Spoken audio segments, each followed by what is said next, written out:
ہر عبادت سے برتر عبادت نماز، ساری دولت سے بڑھ کر ہے دولت نماز، ہر عبادت سے برتر عبادت نماز۔ الحمد للہ رب العالمین والصلاة والسلام على سید الانبیاء والمرسلین، اما بعد فاعوذ باللہ من الشیطان الرجیم، بسم اللہ الرحمن الرحیم۔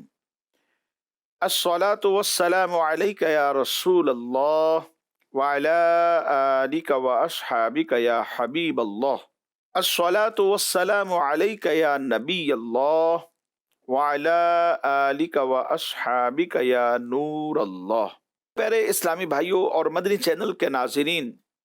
یہ ہے پروگرام احکام نماز۔ آپ سماعت فرماتے ہیں، اس میں سب سے پہلے فضائل پر گفتگو، پھر چند ایک احکام نماز کو بھی شامل کیا جاتا ہے، اور اس کے ساتھ ساتھ بالکل آخر میں چند ایک ریکارڈڈ سوالات کو بھی شامل کر لیا جاتا ہے۔ اصول ثواب کی خاطر بیان سننے سے پہلے اچھی نیتیں بھی فرما لیجئے کہ فرمان مصطفیٰ صلی اللہ تعالی علیہ وآلہ وسلم ہے،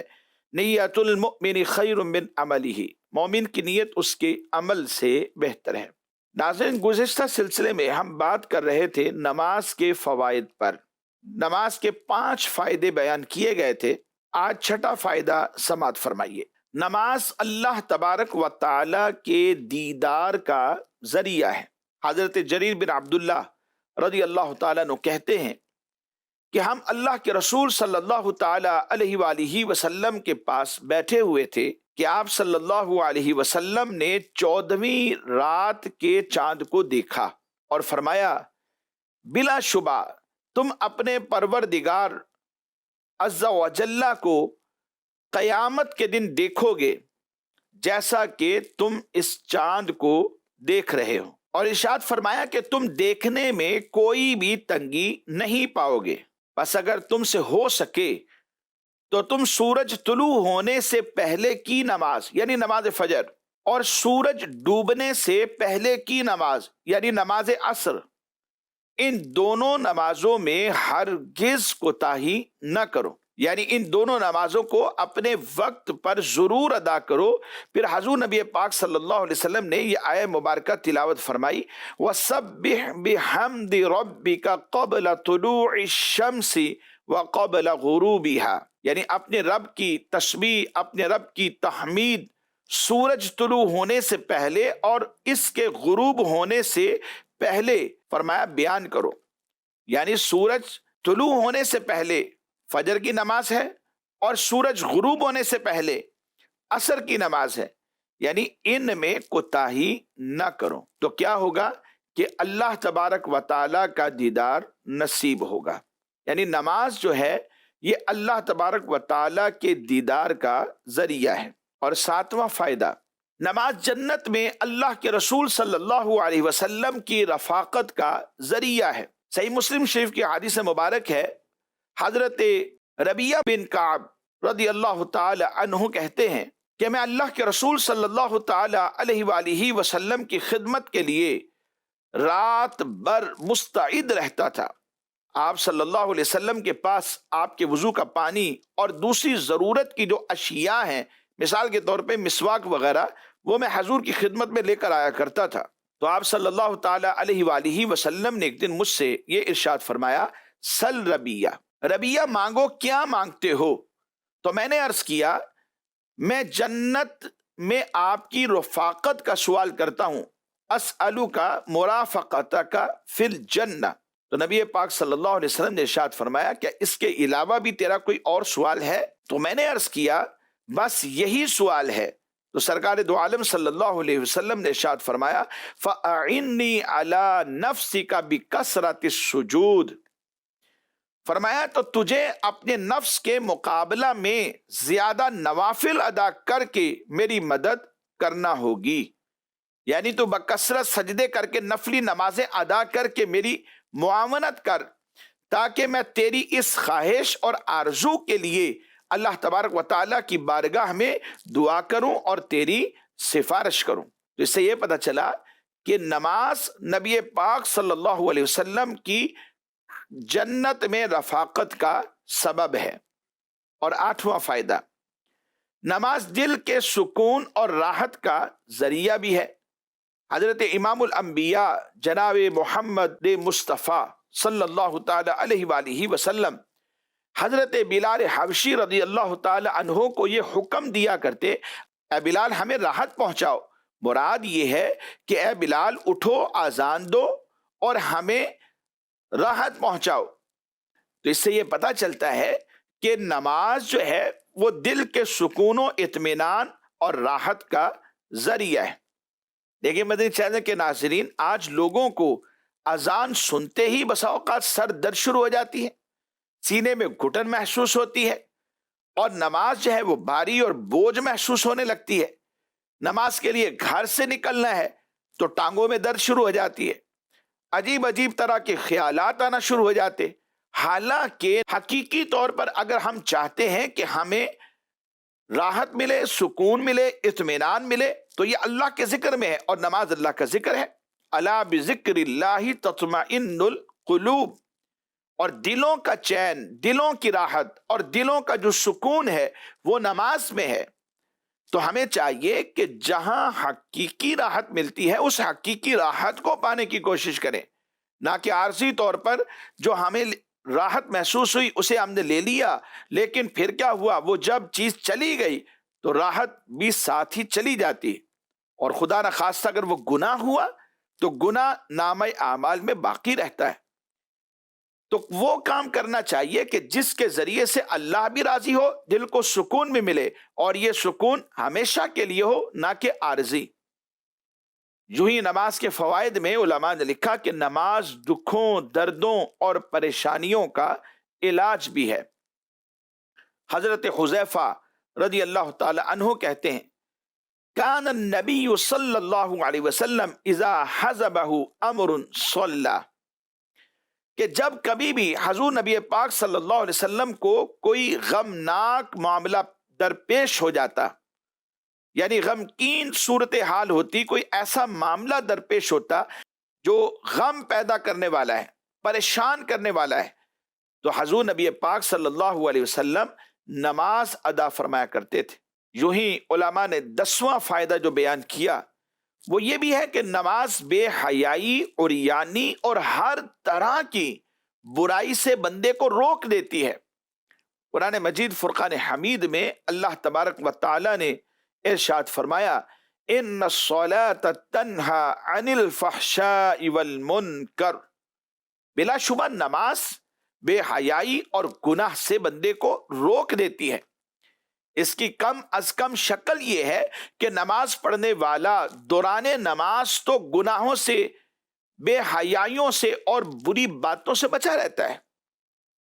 جب تک نماز پڑھ رہا ہے، وہ خواہ نماز فجر ہو، نماز ظہر، نماز عصر، نماز مغرب یا نماز عشاء ہو، سنت پڑھ رہا ہے، فرض ادا کر رہا ہے، نوافل پڑھ رہا ہے،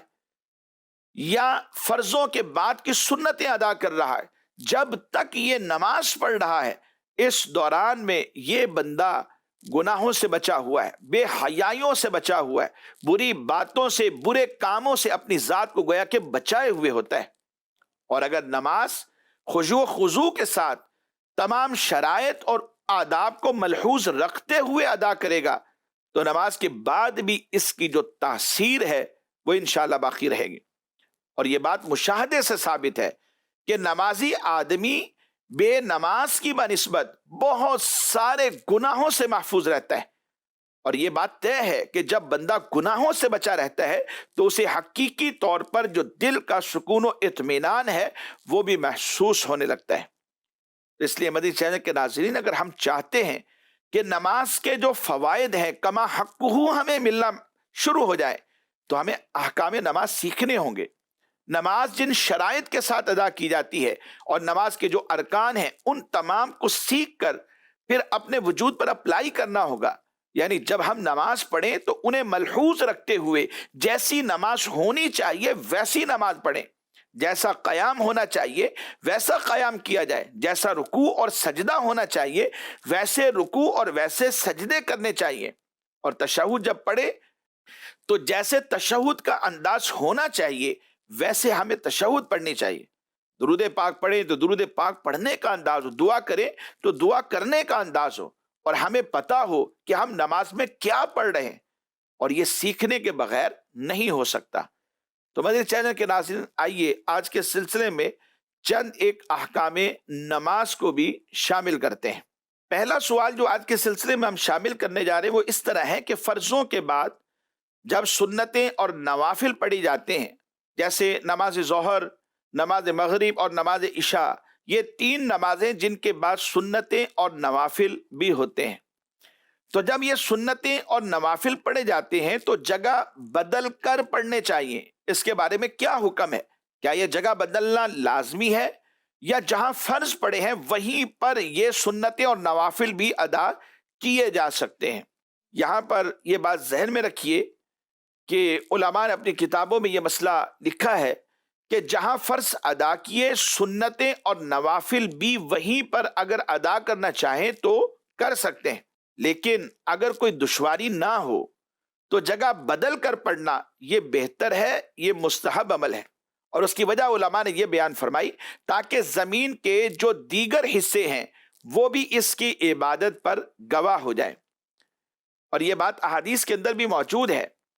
حضرت مغیرہ بن شعبہ رضی اللہ تعالیٰ عنہ سے یہ بات روایت ہے کہ اللہ کے رسول صلی اللہ تعالیٰ علیہ وآلہ وسلم نے ارشاد فرمایا کہ امام وہاں نماز نہ پڑھے جہاں اس نے فرض پڑھے حتیٰ کہ کچھ ہٹ جائے۔ تو یہاں شارحین حدیث نے لکھا کہ یہاں ذکر امام کا ہے، لیکن امام اور مقتدی ان دونوں کے لیے یہی حکم ہے کہ اگر کوئی مسئلہ نہ ہو، کوئی دشواری نہ ہو تو جگہ بدل کر یہ سنتیں اور نوافل ادا کریں، یہ ان کے لیے زیادہ بہتر ہے اور یہ مستحب عمل ہے۔ لیکن اگر کوئی دشواری ہے، مثال کے طور پہ جب یہ جگہ بدلیں گے تو پیچھے لوگ اور بھی ہیں جو نماز پڑھ رہے ہیں ابھی، کیونکہ بسا اوقات یہ بات دیکھی گئی ہے کہ ابھی چند ایک لوگ ایسے ہوتے ہیں جو لیٹ آئے تھے، ان کی چند ایک رکعتیں باقی ہیں، کسی کی ایک رکعت ہے، کسی کی دو ہے، کسی کی تین ہے، اور کوئی ایسے بھی ہوتے ہیں جو تشہد میں آ کر ملے، ان کی چاروں رکعتیں ابھی پڑھنے والی باقی ہیں، وہ اپنی نماز پڑھ رہے ہوتے ہیں اور لوگ دعا مانگ کر اٹھ کر پیچھے جانا شروع ہو جاتے ہیں۔ اب اس میں پھر کیا ہوتا ہے، جو نماز پڑھ رہے ہیں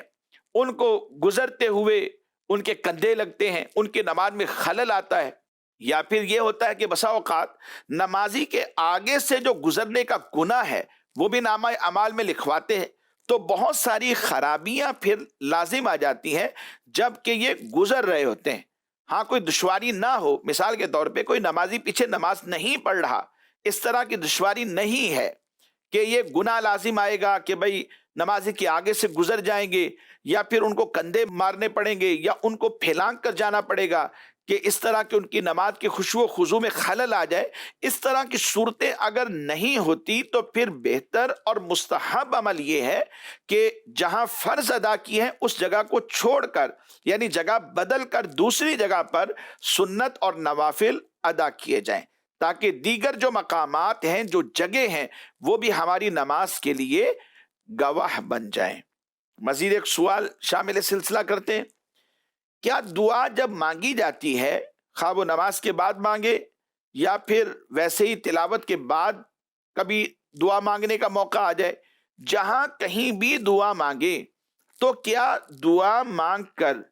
چہرے پر ہاتھ پھیرنا یہ سنت ہے؟ جی ہاں، دعا کے بعد ہاتھ چہرے کے اوپر، اپنے منہ کے اوپر پھیرنا یہ سنت ہے، اور اس میں حکمت یہ ہے کہ دعا مانگتے ہوئے گویا بندے کے ہاتھ خیر و برکت سے بھر جاتے ہیں، اللہ سے مانگ رہا ہے، رزق حلال میں کشادگی مانگ رہا ہے، مختلف دعائیں اس کی رحمت مانگ رہا ہے، اس کے فضل کا سوال کر رہا ہے، تو فرمایا کہ جب یہ ہاتھ کھلے ہوئے ہوتے ہیں گویا بندے کے ہاتھ خیر و برکت سے بھر جاتے ہیں۔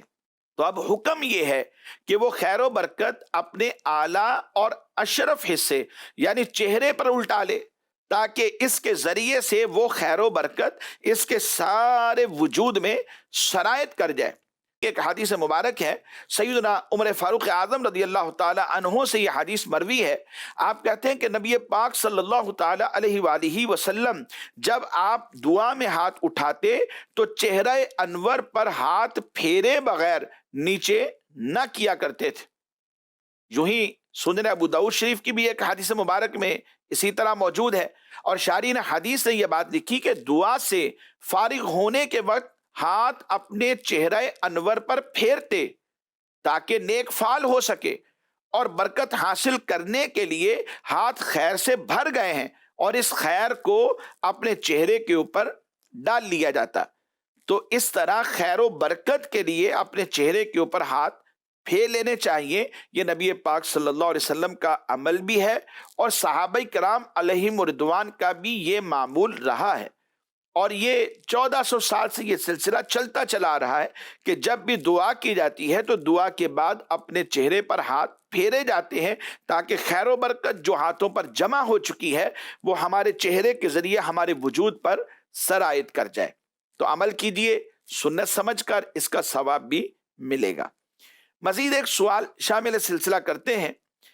جب مرد حضرات سجدہ کرتے ہیں تو دوران نماز یعنی سجدہ کرتے ہوئے کیا بازو اپنے پہلوؤں سے جو جدا رکھیں گے، کیا یہ جدا رکھنا ضروری ہے، یعنی فرض یا واجب کے درجے میں ہے کہ اگر نہیں کریں گے تو نماز نہیں ہوگی یا نماز کا اعادہ کرنا لازم آ جائے گا؟ یعنی یوں ہمارے پہلوؤں کے ساتھ ہمارے بازو جڑے ہوئے ہوں،